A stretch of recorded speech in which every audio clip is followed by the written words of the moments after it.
ఆ ఫుటేజ్లో మనకు కనబడకుండా ఉండేది ఏంటి, ఇక్కడ బయట తండ్రి బైక్లో వెళ్తుండగా పాప ఫాలో అయింది. అండ్ వాళ్ళ పని ఆ తోటను చూసుకోవడం, పైకి ఎక్కి ఆ కొబ్బరికాయలు కొట్టి. అండ్ ఇక్కడ లేదు ఫస్టే పోలీసు దగ్గరికి వెళ్ళాల్సింది కదా అని థాట్ రావచ్చు. రిట్రోస్పెక్ట్లో ఏదైనా ఆలోచించవచ్చు మనం. జరిగిపోయిన తర్వాత ఇలా జరిగి ఉండొచ్చని 100 చెప్పొచ్చు, కానీ ఆ టైంలో వాళ్ళకు ఉండే భయం వాళ్ళకి తెలుస్తుంది కదా. ఎనీవేస్ వెతకడం మొదలు పెట్టారు. ఇక్కడ కూడా మనకి మల్టిపుల్ రీజన్స్ ఉన్నాయి. డే 7 దాకా వచ్చేసాం కదా. ఎందుకంటే ఒక్కొక్కటి మనం రూల్ అవుట్ చేసుకుంటా వెళ్ళేసరికి ఎగ్జిస్టింగ్ సిచ్యువేషన్స్ ఏముంటాయి. ఎవరైనా పాపని తీసుకెళ్ళి ఎక్కడైనా అమ్మేసే వాళ్ళు, ఎవరైనా ఒక ముఠా లాంటిది ఎవరైనా చేసి ఉండాలి. ఇంటర్నెట్లో ఒక 2.5 సంవత్సరాల పాప గత 7 రోజులుగా ఆ పాపకి ఏమైందో తెలియదు. యానిమల్ అటాక్ జరిగింది, ఎలక్ట్రికల్ వైర్లు తగిలి ఆఖరి కిడ్నాప్ అయిందా. కాకినాడ జిల్లా తుని మండలం సిహెచ్ అగ్రహారంలో అదృశ్యమైన చిన్నారి కోసం గాలింపు కొనసాగుతోంది.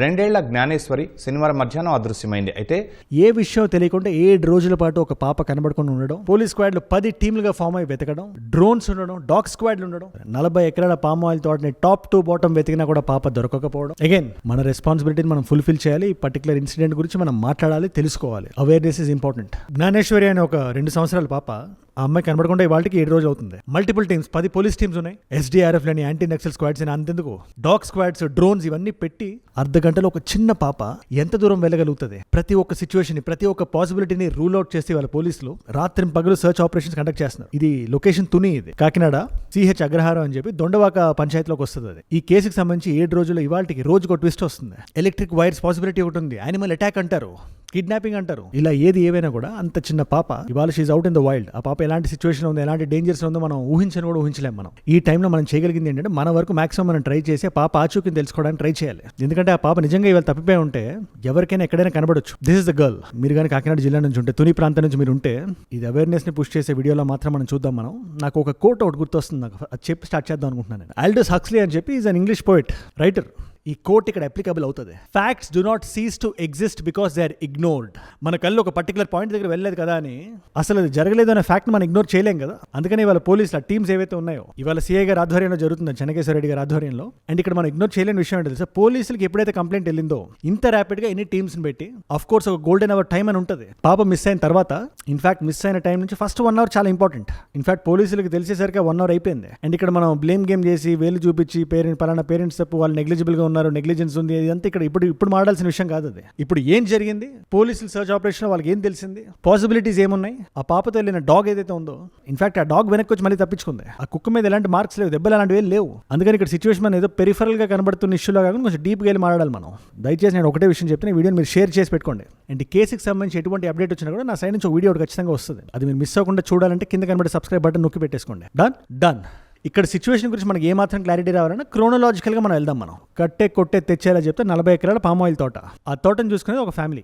తండ్రి పేరు గణేష్, తల్లి పేరు భవాని. వీళ్ళకి 2 పిల్లలు. ఫస్ట్ డాటర్ 2.5 years, అమ్మాయి పేరే జ్ఞానేశ్వరి. జాన్వి అని బయట వెళ్తుంది. జాన్వి కాదు, జ్ఞానేశ్వరి పేరు. ఇది లాస్ట్ సాటర్డే మాట. ఇది ఆ తోట వాళ్ళది కాదు, వాళ్ళు అక్కడ పని చేస్తున్నారు. ఇన్ఫాక్ట్ మనకు తెలిసిన ఇన్ఫర్మేషన్ ప్రకారం పాప 11:30కి తోట వైపుకి వెళ్తున్న ఫుటేజ్ ఒకటి మన దగ్గర ఉంది. కానీ ఏదో 11:30కి తప్పిపోయిందేమో పాప అనుకుంటారు, తప్పది. ఆ ఫుటేజ్ లో మనకు కనబడకుండా ఉండేది ఏంటి, ఇక్కడ బయట తండ్రి బైక్ లో వెళ్తుండగా పాప ఫాలో అయింది. అండ్ వాళ్ళ పని ఆ తోటను చూసుకోవడం, పైకి ఎక్కి ఆ కొబ్బరికాయలు కొట్టి. రోజు ఒక వర్క్ ఫ్లో ఉంటుంది వాళ్ళకి. సో అలా వెళ్ళిన పాపని తండ్రి తీసుకొని మళ్ళీ తల్లి దగ్గర 11:50కి వదిలేశారు ఆయన. కాకపోతే ఇక్కడ ఇబ్బంది ఏంటంటే, అదే టైంకి తల్లి రెండో బిడ్డకు స్నానం చేయించడంలో బిజీగా ఉండడంలో పాప మళ్ళీ బయటికి వెళ్ళింది. ఈసారి ఇక్కడ చిన్న కన్ఫ్యూజన్ ఏమైందంటే, తండ్రి దగ్గర పాప ఉందేమో, పక్కనే తండ్రి ఉంటాడు కదా, తండ్రి దగ్గర పాప ఉందేమో అనుకుని తల్లి దగ్గర పాప ఉంది అనుకుని తండ్రి 1/2 hour పాటు రిలాక్స్ అయ్యారు. ఇప్పుడు ఈ 1/2 hour ఏదైతే ఉందో అక్కడే జరగాల్సిన తప్పు జరిగింది. ఇక్కడ ఈ పామ్ ఆయిల్ తోట ఏదైతే ఉందో, ఆ ఫెన్సింగ్ దగ్గర పాపని, కుక్క పిల్లని అక్కడ బైస్టాండర్ వ్యక్తి చూశాడు. ఆయన ఇది ఎక్కడ మనం కరెక్ట్గా టైం చూసుకుని 12:15, 12:20, 12:25 అనుకుందాం. యాక్చువల్లీ ఈ వ్యక్తికి తండ్రి గణేష్తో పరిచయం ఉంది. సో పాప ఎవరో కూడా అతనికి తెలుసు. కానీ ఆ పాపని తీసుకెళ్లి తండ్రికి ఇద్దరు కాల్ చేసి అప్పచెప్పడమైనా చేసి ఉండాలి, ఆ పాప దగ్గరైనా ఉండాలి. కాకపోతే ఈ వ్యక్తి ఆ దగ్గరుండే కుక్కకు భయపడి ధైర్యం కోసం వేరే జనాలు తెద్దాం అనుకునే లోపల ఒక 10-15 minutes గ్యాప్ ఏదైతే ఉందో, ఈ గ్యాప్ లో పాప కనబడకుండా వెళ్ళిపోయింది. ఇప్పుడు మీరు ఆలోచించండి, ఫెన్సింగ్ ఉంది, పెద్ద తోట, చిన్న పాప, ఎంత నడవగలుగుతుంది 10 నిమిషాల్లో, 15 నిమిషాలు. ఇదే అక్కడ ఒక లోకల్ సిఐ గారు కూడా అదే మాట అంటున్నారు. ఇక్కడ ఏదైనా ఒక కిడ్నాపింగ్ అనే పాయింట్ మనం మైండ్ లో పెట్టుకోవాలన్నా కూడా 10-15 నిమిషాల్లో ఎవరు ప్లాన్ చేసి ఎగ్జిక్యూట్ చేయగలుగుతారు? This is a straight question. ఇక్కడ మనం వద్దు, అన్ని పాసిబిలిటీస్ దగ్గర మనం వద్దు. ఇది ఎందుకు అంత అన్లైక్లీ కేసు, ఎందుకు ఇంత సెన్సేషనల్ అవుతుందో మీకు అర్థం కావాలంటే, the odds of it happening అది చాలా రేరెస్ట్ ఆఫ్ ద రేర్. అది ఎందుకంటే తండ్రికి తెలియగానే అలర్ట్ అయ్యాడు. భవానీ గారు ఇక్కడ కాల్ చేసి చెప్పారు, ఆవిడ కూడా అలర్ట్ అయింది. ఈ తోట మొత్తాన్ని జల్లెడ పెట్టారు నెక్స్ట్ 1.5 hour. ఈ గోల్డెన్ అవర్ టైం ఏదైతే ఉందో ఇక్కడ పోలీస్ ప్రమేయం లేకుండా వీళ్ళే వెతకడం మొదలు పెట్టారు. అండ్ ఇక్కడ లేదు ఫస్టే పోలీసు దగ్గరికి వెళ్ళాల్సింది కదా అని థాట్ రావచ్చు. రిట్రోస్పెక్ట్ లో ఏదైనా ఆలోచించవచ్చు మనం. జరిగిపోయిన తర్వాత ఇలా జరిగి ఉండొచ్చని 100 చెప్పొచ్చు, కానీ ఆ టైంలో వాళ్ళకు ఉండే భయం వాళ్ళకి తెలుస్తుంది కదా. ఎనీవేస్ వెతకడం మొదలు పెట్టారు. వెదర్ కూడా సహకరించట్ల, పెద్ద వర్షం పడింది ఆ టైంలో. ఈ వర్షంలో వెతికి పాప ఎక్కడ దొరకపోయేసరికి పోలీసులకు వెళ్ళి కంప్లైంట్ చేసి పోలీసులు సీరియస్ అయ్యి అలర్ట్ అయ్యే టైంకి సాయంత్రం అయిపోయింది 6:37కి. ఇన్ఫాక్ట్ వాళ్ళకి చెప్పగానే పోలీసులు రెస్పాండ్ అయిన విధానం కూడా చాలా ఫాస్ట్గా ఉంది ఇక్కడ. ఆ రోజు నైట్ కానీ నెక్స్ట్ డే కానీ ఆ నెక్స్ట్ డే కానీ ట్యూస్డే రోజు కుక్కపిల్ల మళ్ళీ వెనక్కి వచ్చింది. అక్కడ ఏం జరిగిందో సెపరేట్ క్లోజ్, అక్కడికి వద్దాం మనం. బట్ నెక్స్ట్ 3-4 days ఏదైతే జరిగిందో మల్టిపుల్ పాసిబిలిటీస్ వాళ్ళు పరిగణలోకి తీసుకొని రూల్ అవుట్ చేశారు. అందులో ఫస్ట్ ఉంది పాప ఒకవేళ నిజంగా ఫెన్సింగ్ దాటి ఒకవేళ వెళ్ళిపోయి ఉంటే, ఎందుకంటే ఆ పర్టికులర్ ఏరియా ఏదైతే ఉందో, ఈ అగ్రహారం విలేజ్ ఏదైతే ఉందో ఒక సీసీటీవీ ఫుటేజ్ కూడా లేదు మనకి. ఇక్కడ ఏమైనా ఉంది అంటే జనాలు అనుకునే మాటలు తప్పితే మనకు విజువల్గా ఎటువంటి క్యూ లేదు ఇక్కడ. సో ఇదే దొండవాక పంచాయతీలో చుట్టుపక్కల ఎక్కడ సీసీటీవీ ఫుటేజ్ ఉన్నాయి, హై హెచ్టీవీ, అక్కడ ఏ ఫుటేజ్ లో చూసినా పాప కనబట్టలేదు. విలేజ్ సరౌండింగ్స్, విలేజెస్ లో ఎక్కడైతే సీసీ ఫుటేజెస్ ఉన్నాయో అన్ని వెరిఫై చేసాం, డంప్ కాల్ పెట్టాం. ఆ డంప్ రెండోది, ఈ 4 పక్కల ఫెన్సింగ్ లో ఒక ఫెన్సింగ్ దాటిన తర్వాత చాలా హిల్లీ టెరెన్ ఉంది అక్కడ. హిల్లీ అంటే నార్మల్ ఇలాంటి టెరెన్స్ కూడా కాదు, అవి స్టీప్ హిల్స్. అవి అంత చిన్న పాప అలాంటి హిల్లీ టెరెన్స్ ఎక్కి అంత స్టీప్ గా రాళ్ళు కొండలు గుట్టలు ఎక్కి, అది కూడా 80 అడుగులు 90 అడుగులు 100 అడుగులు అంటున్నారు. అవి it's very unlikely, but still drones అవి పంపించి నిజంగా ఉందా లేదా అని ఒక పరిశీలన జరిగింది. మొత్తం ఫారెస్ట్ ని డ్రోన్ కెమెరాతో, నైట్ విజువల్స్ ఉన్నటువంటి డ్రోన్ కెమెరాతో చెక్ చేసాం. ఎక్కడ కూడా ఎటువంటి క్లూ ఇంతవరకు మనకు. ఇకపోతే రెండో పాసిబిలిటీ, ఎలక్ట్రిక్ వైర్స్ ఉన్నాయి అక్కడ. పాపకి జరగరాంది ఏదైనా జరుగుంటే అని చెప్పి ఆ థాట్ ప్రాసెస్ లో కూడా వెళ్ళారు. పాపకి ఏదైనా జరుగుంటే ఖచ్చితంగా బ్యాడ్ స్మెల్ వచ్చేది. సో ఆ చుట్టుపక్కల ఉండే 40 ఎకరాల్లో ఎక్కడ అలాంటి స్మెల్ కానీ ఆ ఎలక్ట్రిక్ వైర్స్ కి తగిలిన దాఖలాలు కానీ లేవు. ఇకపోతే మూడో, చుట్టుపక్కల ఏమైనా యానిమల్ వచ్చి అటాక్ చేసిన, చిన్న పాప కదా, అలాంటిది ఏమైనా జరిగిందన్న కూడా బ్లడ్ స్టెయిన్స్ ఉండాలి, లేదా పాప బట్టలు ఉండాలి, అది కూడా లేదు. సో నిజంగానే ఇదే 15 నిమిషాల్లో ఎవరైనా బయట నుంచి కిడ్నాప్ చేశారా? కిడ్నాప్ చేస్తుంటే వాళ్ళకి ఏం ఇంటెన్షన్ ఇచ్చి ఉంటుంది, ఎందుకంటే అదేదో వాళ్ళు ఇప్పటి నుంచో ప్లాన్ చేసింది అయితే కాదు కదా. పాప అక్కడికి వెళ్తుంది అని చెప్పి వాళ్ళ తల్లిదండ్రులుగా తెలియదు, బయట వాళ్ళకి ఎట్లా తెలుస్తుంది? ఇది $1 million క్వశ్చన్ ఇక్కడ. పట్టుకెళ్ళిపోవాలనుకునేవాడు సార్ రెక్కి అది చేసుకుంటాడు సార్. అవును, పాప దొరికింది కదా ఇమీడియట్ గా వెళ్ళిపోవడానికి ఎవరైనా చూస్తే పరిస్థితి ఏంటనే దాని గురించి కూడా కొద్దిగా రెక్కి చేసుకుంటాడు. లేదా స్పాంటేనియస్ గా అప్పటికప్పుడు ఏదైనా ఎవరైనా కిడ్నాప్ చేశారంటే దేనికి కిడ్నాప్ చేసి ఉంటారు? ఇక్కడ కూడా మనకి మల్టిపుల్ రీజన్స్ ఉన్నాయి. Day 7 దాకా వచ్చేసాం కదా, ఎందుకంటే ఒక్కొక్కటి మనం రూల్ అవుట్ చేసుకుంటా వెళ్ళేసరికి ఎగ్జిస్టింగ్ సిచ్యువేషన్స్ ఏముంటాయి? ఎవరైనా పాపని తీసుకెళ్ళి ఎక్కడైనా అమ్మేసే వాళ్ళు ఎవరైనా ఒక ముఠా లాంటిది ఎవరైనా చేసి ఉండాలి. అలా సడన్ ఇప్పుడు ఆ 10 minutes 15 minutes గ్యాప్ లో అక్కడ ఎవడైనా స్ట్రేంజర్ ఉండి పాప ఒంటరిగా ఉందని చెప్పి పెంచుకుందామనో వేరే ఉద్దేశంతో తీసుకెళ్లాడేమో అని మేము సస్పెక్ట్ చేసాం. కానీ అటువైపు నుంచి ఎటువంటి క్లూ మనకు దొరకడం లేదు. లేదా సింగిల్ కపుల్స్ ఉంటారు, పిల్లలు లేని వాళ్ళకి అమ్మాయి, అట్లాంటిది ఏమైనా జరిగి ఉండాలి. లేదా అన్నిటికన్నా ముఖ్యంగా ఆ టైంకి అక్కడ ఎవరు ఉంటారో అని జూమ్ ఇన్ చేసి ఆరాధిస్తే ఈ సీడ్స్ ఉంటాయి కదా, జీడి మామిడికాయ గింజలు అంటారు, అవి కలెక్ట్ చేసుకునే బ్యాచ్ ఒకటి వస్తుంది. అన్అఫిషియల్ గా వస్తారు వాళ్ళు, ఒక 5 to 6 kilos తీసుకుని వెళ్ళి బయటకు అమ్ముకుంటారు వాళ్ళు. 50, 100, 120 కిలోకి అమ్ముకుంటారు వాళ్ళు. ఆ టైంకి వాళ్ళు అక్కడ ఉండే అవకాశం ఉంది కాబట్టి వాళ్ళు ఏమైనా పాపని తీసుకెళ్లిపోయారా అనే ఒక థాట్ లో కూడా ఇన్వెస్టిగేషన్ ప్రస్తుతానికి జరుగుతుంది. ఎనీవేస్ కుక్కపిల్ల వెనక్కి వచ్చిందని చెప్పాను కదా, మళ్ళీ కనబట్టలేదు, మళ్ళీ ఎక్కడికో వెళ్ళిపోయింది. ఈ డ్రామా అంతా ఎట్లా జరిగింది? ట్యూస్డే రోజున ఇక్కడ సిచ్యువేషన్ ఎలా ఉందంటే, ఒక ఫామ్ హౌస్ ఎక్కడైతే తల్లిదండ్రులు ఉంటున్నారో అక్కడే ఈ పోలీసులు కానీ ఆల్ ది స్క్వాడ్స్ కానీ ఒక పెద్ద బెటాలియన్ లాంటిది ఉంది. ఒకటి 10 పోలీస్ టీంలు అంటే మామూలు విషయం కాదు కదా. సో ఇంత స్కోప్ లో ఇన్వెస్టిగేషన్ జరుగుతున్నప్పుడు ఏ కుక్క అయితే పాప తేలింది ఆ కుక్క పిల్ల వెనక్కి వచ్చేసింది. ఇన్ఫాక్ట్ ఫస్ట్ డాగ్ని చూడగానే వాళ్ళ తల్లి ఏమనుకుందంటే చాలా హ్యాపీగా ఫీల్ అయ్యారు. కుక్కతో పాటు పాప కూడా వస్తుందని చాలా ఆశగా చూశారు ఆవిడ. ఎంత ఎంక్వైరీ చేస్తున్నారు కదా ఆనందంతో నేను పెన్షన్ దగ్గరకు వచ్చి రాలా.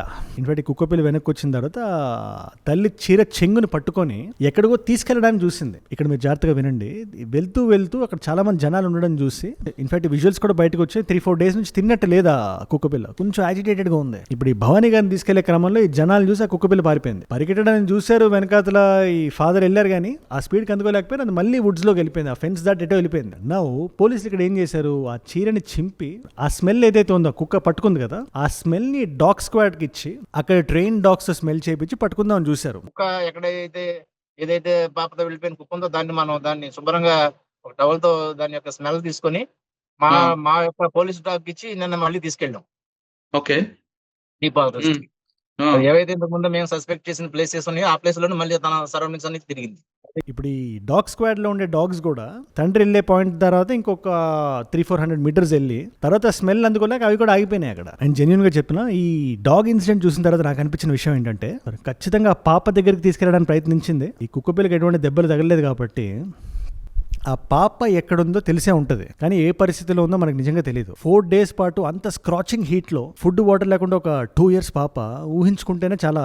ఎనీవేస్ ఆ పాప దగ్గరికి పట్టుకెళ్ళడానికి ప్రయత్నించింది అని అయితే నా బిహేవియరల్ ప్యాటర్న్ మనకు చెప్తుంది. అండ్ ఇవాళకి అది జరిగి ట్యూస్డే రోజు జరిగింది, ఇవాళ ఫ్రైడే, ఇవాళ 7th day. అండ్ ఒక వ్యక్తి మీద ఒక సంస్థ మీద, ఎందుకంటే పోలీసులు కానీ ఎవరు కానీ వాళ్ళు మాక్సిమం వాళ్ళు ట్రై చేస్తున్నారు. ఇన్ఫాక్ట్ డ్రోన్స్ ఎగరేసినప్పుడు కూడా వర్షం పడింది. మళ్ళీ డాగ్ స్క్వాడ్ ఆగిన తర్వాత పాయింట్ నుంచి ఎగరేసి చూద్దాం అనుకుంటే, but still even till today they trying. లేదు పేరెంట్స్ ఎందుకు ముందుకు చెప్పలేదని చెప్పి పేరెంట్స్ పట్టుకున్నా కూడా ఇప్పుడు పేరెంట్స్ మీద ఎవరికైనా కొంచెం ఒక ఫ్యామిలీ తగాదాలు ఏమైనా ఉన్నాయంటే అవి కూడా లేవు. ఏదో ఒక కారుకి సంబంధించిన ఇష్యూ ఉందని చెప్పి ఒక న్యూస్ ఛానల్ కి ఫాదర్ చెప్తున్నారు. ఆ క్లిప్ నేను చూసాను నేను, బట్ అది కూడా క్లియర్ అయిపోయింది. అంటే పోలీసులు ఆ జోన్ లో కూడా వెళ్ళి, ప్లస్ ఆ చుట్టుపక్కల ఎవరైతే ఆటోకి సంబంధించిన వ్యక్తులు ఉంటారో ఆటో యూనియన్ వీళ్ళందరితో కూడా మాట్లాడి ఏది వదలట్లేదు. నేను చెప్పాను కదా, ఏ ఒక్క పాయింట్ ని ఇగ్నోర్ చేయకుండా ఇలాంటి, ఎందుకంటే ఇట్స్ వెరీ అన్లైక్లీ కదా, పాపకి ఏదైనా జరుగుంటే జరగకూడదు, బట్ ఆ ఆనవాళ్ళు కూడా దొరకకుండా ఉండడం చాలా అన్లైక్లీ. ఇక్కడ ఏదైనా 2 విషయాలు జరగాలి, నిజం బయటికి రావాలి, పాపకి ఏం కాకూడదు. మాక్సిమం టు మాక్సిమం ఈ వీడియోని షేర్ చేయండి మీరు. ముఖ్యంగా మీ కాకినాడలో తుని డిస్ట్రిక్ట్ లో ఈ వీడియోని చాలా అన్ని డిస్ట్రిక్ట్స్ చూస్తారు. సో కాకినాడకు సంబంధించిన వ్యక్తులకి ఈ వీడియో షేర్ చేయండి మీరు. అండ్ ఇది ఫిజిల్ అవుట్ అవ్వకుండా ఇన్వెస్టిగేషన్ ఫైనల్ లెగ్ దాకా వెళ్ళేదాకా వెళ్ళాలి. ఎందుకంటే చాలా కేసులు ఏమవుతాయంటే అన్ని చూసేస్తారు and then after point in time ఇది కేసు క్లోజ్ అయిపోతుంది. ఈ కేసులో అలా జరగకూడదని చెప్పి నేనైతే భావిస్తున్నా. అండ్ దీనికి సంబంధించి ఎటువంటి అప్డేట్ ఉన్నా, ఇట్ కుడ్ బి ఎనీథింగ్, నా సైడ్ నుంచి ఒక వీడియో ఖచ్చితంగా వస్తుంది. అండ్ అన్ని పాసిబిలిటీస్ మీకు చెప్పాను. ఇందులో ఏదో ఒకటి జరిగిందని కన్ఫర్మ్గా తెలియదు మనకి, బట్ ఇవన్నీ కాకుండా ఇంకేదైనా కూడా జరిగి ఉండొచ్చు. బట్ ఏదైనా పాపకి ఏం కాకూడదని అయితే నేనైతే మనస్ఫూర్తిగా భావిస్తున్నా, కోరుకుంటున్నా. అగైన్ కొత్తగా చూసిన వారు ఎవరున్నా దీని మీద వచ్చే నెక్స్ట్ అప్డేట్ మిస్ అవ్వకుండా ఉండాలంటే కింద కనబడే సబ్స్క్రైబ్ బటన్ నొక్కి పెట్టేసుకోండి. నేను మళ్ళీ మిమ్మల్ని రేపు ఇంకో వీడియోతో కలుస్తే. ఇక్కడ ఐఎమ్ కీపింగ్ 2 videos హియర్. ఈ వీడియో కొంచెం జియో పొలిటికల్ గా ఎలైన్ అయి ఉంటుంది. ముఖ్యంగా పిఓకే దగ్గర what is the situation right now అంటే ఆ వీడియో ఇక్కడ ఉంది. ఎందుకంటే చాలా పెద్ద ధర్నాలు జరుగుతున్నాయి అక్కడ. లేదు కొంచెం లోకల్ గా తెలంగాణ ఆంధ్ర పాలిటిక్స్ కి సంబంధించి మీరు తెలుసుకోవాలంటే ఆ వీడియో ఇక్కడ ఉంది. మీకు ఏ వీడియో ఇంట్రెస్ట్ ఉంటే ఆ వీడియోని చూడండి. నేను మళ్ళీ మిమ్మల్ని రేపు ఇంకో వీడియోతో కలుస్తాను. మనందరం కలిసి పెరగాలి, కలిసి ఎదగాలి. Let us all grow together. Let us all rise together. Rise above ignorance, rise above arrogance, rise above hate. ఏజుడ్ అంటే మనం. జై హింద్, జై భారత్, జై ఆంజనేయ, ఓం నమః శివాయ.